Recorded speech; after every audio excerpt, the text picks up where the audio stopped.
सो indicators हमारे खत्म हो गए। अब इंडिकेटर्स में एक इंडिकेटर और रह गया था, that is all factory indicator, जो मैं बताना भूल गई। तो ऑल फैक्ट्री इंडिकेटर्स वो होते हैं जो कि अपनी स्मेल चेंज करते हैं इन व्हेन दे आर हम उनको एसिडिक या बेसिक सॉल्यूशन में डालते हैं तो उनकी पर्टिकुलर स्मेल अडर चेंज हो जाता है। जैसे कि आपका अनियन हो गया, क्लोव हो गया, है ना।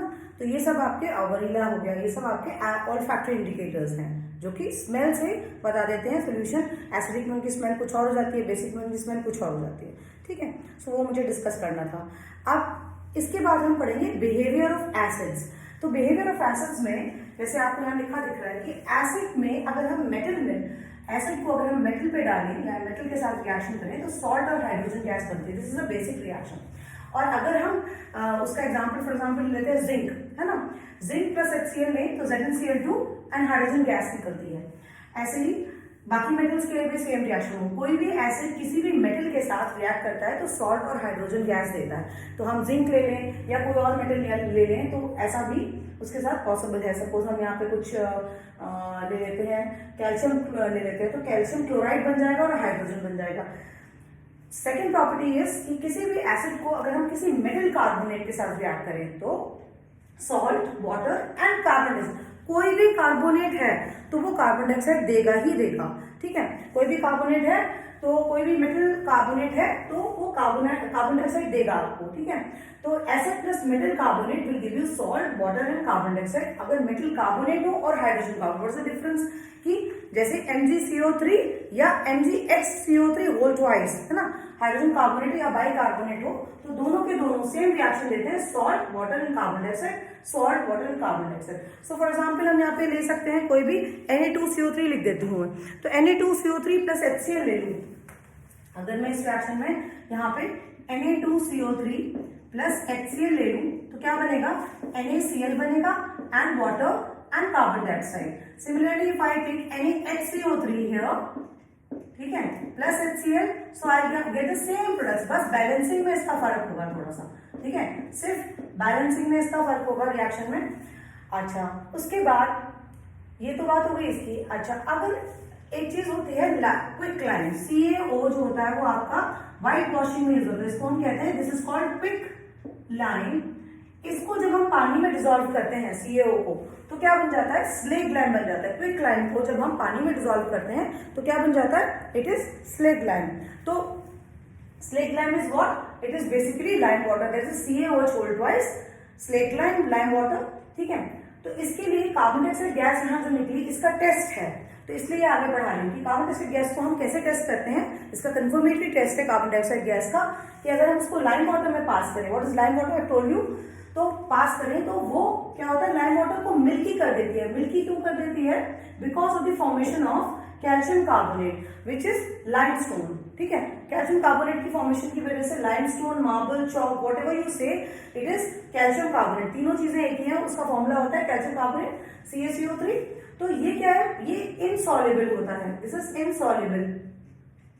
ठीक है, एंड वाटर, अगर हम इसमें एक्सेस, फिर से कैल्शियम कार्बोनेट वाटर में एक्सेस ऑफ कार्बन डाइऑक्साइड पास करें तो कैल्शियम बाइकार्बोनेट देता है which is soluble in water. ठीक है, कैल्शियम बाइकार्बोनेट मिलता है जो कि पानी में सॉल्युबल है। आई थिंक रिफ्लेक्शन आ रही है, मैं एक बार लाइट चेंज करके देखती हूँ तो अभी भी आ रही है, अच्छा क्या है। तो this is soluble in water, this is calcium bicarbonate CaHCO3 whole twice, it is soluble in water, तो मिल्कीनेस डिसअपियर हो जाती है।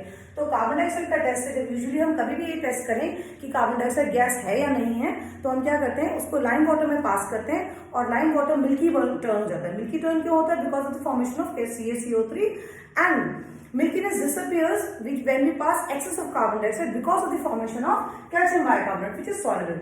All the carbonates are insoluble in water. ठीक है, जितने भी कार्बोनेट्स हैं पानी में इनसॉल्युबल होते हैं, तो इसीलिए कैल्शियम कार्बोनेट के बनने से वो व्हाइट चॉक जैसा पाउडर आता है तो वो मिल्की दिखाई देता है, that is insoluble. And quick lime I have told you कि क्या होता है। तो क्विक लाइम और स्लेक लाइम में बड़ी कंफ्यूजन होती है। क्विक लाइम में CaO, ठीक है, MCO को जब हम पानी में मिलाते हैं तो that is an exothermic reaction, CaO plus water gives yields CaOH whole twice which is an exothermic reaction. Then we'll study the behavior of bases on these two. So base, अगर हम किसी बेस को किसी metal के साथ react करें तो क्या होता है, again we'll get salt and water. For example, NaOH zinc, तो क्या बनेगा Na2ZnO2 प्लस हाइड्रोजन गैस।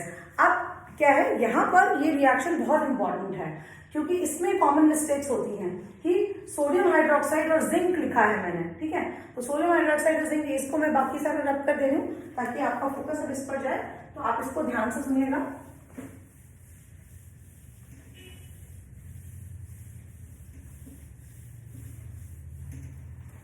यहां पे आती है कि कुछ ही मेटल्स ऐसे हैं, only some metals are there which can form salt and hydrogen, which gives salt and hydrogen with a base, है ना। तो जैसे NaOH के साथ मैं लेती हूँ जिंक, है ना, तो जिंक का मैंने रिएक्शन लिख रखा है, तो मैं जिंक की जगह एल्यूमिनियम ले लेती हूँ, तो एल्यूमिनियम लेते हैं तो क्या बनेगा NaAlO2 प्लस हाइड्रोजन गैस। ऐसे ही मैं लेड भी ले सकती हूँ, NaOH के साथ मैंने लेड लिया तो क्या बनेगा Na2PbO2 प्लस हाइड्रोजन गैस। अब मिस्टेक कहाँ होती है कि यहाँ पे 2 नहीं है और यहाँ पे 2 है, तो ये चीज मैं ध्यान रखने को आपको बोल रही हूँ कि जब भी आप एग्जाम में लिखेंगे रिएक्शन तो आपको यहाँ ध्यान रखना है there is no 2 here in this formula and that is why the confusion is always there, क्योंकि Na2PbO2 होता है, Na2ZnO2 होता है, बट एल्यूमिनियम के साथ यहाँ 2 नहीं है, ठीक है।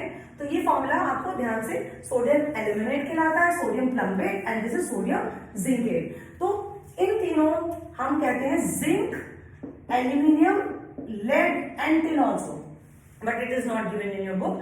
These are amphoteric oxides. These are what? Amphoteric metals or amphoteric oxides. अगर हम amphoteric metals बोलेंगे तो amphoteric metals means ये, और अगर हम oxide बोलेंगे तो ZnO, Al2O3 and PbO. These are amphoteric oxides. Amphoteric oxides are basically those oxides which give salt and water. अगर हम यहाँ ZnO लिखेंगे इस इक्वेशन में, अगर मैं यहाँ Al2O3 रिप्लेस कर दूं, आई राइट Al2O3, तो क्या हो जाएगा, ये वाटर बन जाएगा, दैट्स द डिफरेंस, वाटर बन जाएगा। सिमिलरली बाकी में भी बन जाएगा। तो ये चीज है कि एम्फोटेरिक ऑक्साइड्स वो ऑक्साइड्स होती हैं जो कि base as well as acid दोनों के साथ क्या देती है, सॉल्ट और वाटर देती है। एम्फोटेरिक ऑक्साइड्स आर और एम्फोटेरिक मेटल्स, अगर हम ऑक्साइड्स बोलेंगे तो सॉल्ट और वाटर निकलेगा, और अगर हम मेटल्स बोलेंगे तो क्या निकलेगा, तो सॉल्ट एंड हाइड्रोजन गैस निकलेगी, ठीक है।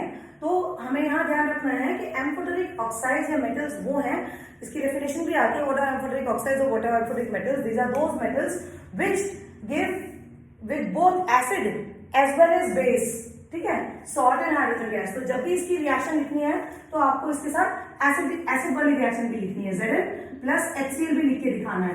तो ये आ गया, this gives you ZnCl2 and hydrogen gas, जिससे हमें समझना है कि ये acid as well as base दोनों के साथ देता है, इसलिए ये एम्फोटेरिक ऑक्साइड्स कहलाते हैं। कुछ ऑक्साइड्स न्यूट्रल भी होते हैं इन नेचर, आपको पता है। तो न्यूट्रल ऑक्साइड्स के एग्जांपल है कार्बन मोनोऑक्साइड, नाइट्रोजन मोनोऑक्साइड है, ये N2O, so these are neutral oxides. अच्छा, सम देन अगर हम बात ही करें ऑक्साइड्स की तो एसिडिक ऑक्साइड्स कौन कौन सी होती हैं, carbon dioxide, sulphur dioxide, nitrogen dioxide, ये एसिडिक ऑक्साइड्स हैं।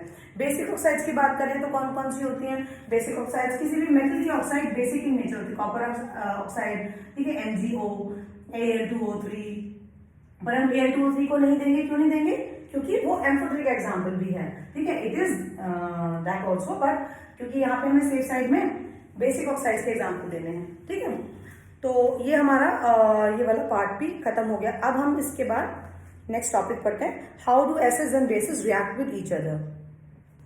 अभी जो हमने रिएक्शन पढ़ी थी CaOH whole twice plus CO2 की, this is an example of a non metallic oxide, non metallic oxide, ये चैप्टर में पहले आता था इसलिए non metallic oxide with a base. So क्या मिला था हमें, क्या मिला था, CaCO3 plus water, salt and water again, we got salt and water again, okay. ये भी एक्सप्लेन कर दिया था हमने already, but this comes under this category. And then now we are talking about, going to talk about a special reaction that is called neutralisation reaction. अभी मैंने थोड़ा थोड़ा उसके बारे में बताया था जब हम pH डिस्कस कर रहे थे कि न्यूट्रल हो जाता है। तो न्यूट्रलाइजेशन रिएक्शन क्या होती है, न्यूट्रलाइजेशन रिएक्शन इज बेसिकली जब हम किसी बेस को एसिड के साथ मिलाएं। What is neutralisation, neutralisation, so when we add a base to an acid, so we get salt and water. So this basically gets neutralized. The base gets neutralized with the acid. कि base जो है acid को neutralize कर देता है. So that is called neutralization reaction. So for example, we take a base NaOH and acid भी हम लेते हैं HCl. तो क्या बनेगा? NaCl plus water. This is neutralization reaction. ठीक है? तो NaCl plus water बन गया. अच्छा, इसके बाद इस सॉल्ट का जो नेचर होगा वो कैसा होगा? न्यूट्रल होगा. ठीक है? इस सॉल्ट का नेचर न्यूट्रल होगा बिकॉज इसने एसिड ने इसको बेस को ऑलमोस्ट न्यूट्रलाइज कर दिया. तो ये न्यूट्रलाइजेशन रिएक्शन कहलाती है. ये आपने पहले भी फर्स्ट चैप्टर में भी पढ़ी होगी जब हम डबल डिकम्पोजिशन या double displacement reaction double displacement reaction हमने पढ़ी होगी, तब हमने न्यूट्रलाइजेशन रिएक्शन पढ़ी होगी.